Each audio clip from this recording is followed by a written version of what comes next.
नमस्कार आपण मानकु मो चैनल को अनेक अनेक स्वागत।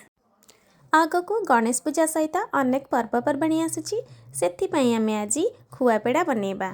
तेबे डेरी न करी चलंतु आरंभ करिबा आजिर रेसिपी। एही पेड़ा को आपण घरे थिबा किछि जिंस को नै अति सहजरे बनै परिबे।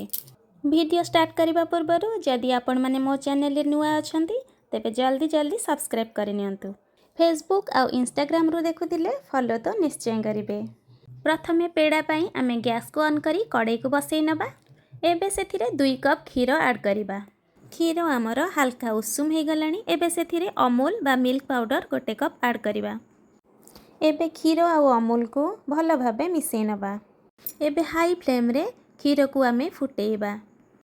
क्षीर फुटी गले आमे गैस को मीडियम कर दबा आ ताको कंटिन्यूअसली चलाउथिबा। एही प्रोसेस टी टिके टाइम टेकिंग सेथिपई आपको पेशेंस रे सहित करबा को पड़िबो। एबे सेथिरे आमे आधा कप चीनी ऐड करिबा आ ताको भलो भाबे मिसई नबा।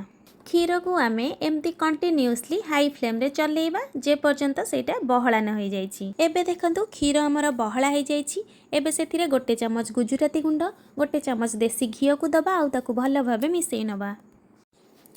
किछि समय पर एटा हमर अधिक आउ टिके ड्राई हे जिवो। एबे बस एई स्टेज रे हमें गैस को बंद कर दबा आ ताको ठंडा हबा को किछि समय छाड़ी दबा। एबे किछि समय पर एटा ठंडा हे जाईची। एबे 2 हाथ रे टिके घी लगे नबा आ ताको भलो भाबे चकटी चिकण कर नबा। एबे एटा हमर बहुत नरम आ चिकण हे गलानी। एबे सेथिरु हमें पेड़ा प्रस्तुत करिबा। एबे सेथिरु किछि एमती हाथ रे नै 2 हाथर पापुली मझिरे रखी छोट छोट गोल करिबा आउ छोट छोट पेड़ा प्रस्तुत करिबा। पेड़ा को आपण निज पसंद अनुसार छोट बड़ जेमती भी बनै परिबे।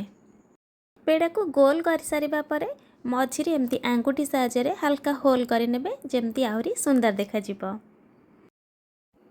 मु सेथिरे किछि आलमंड रो पाउडर देई ताको सजेई नेछि। आपण चाहिले किछि ड्राई फ्रूट सहित मध्य सजेई परिबे।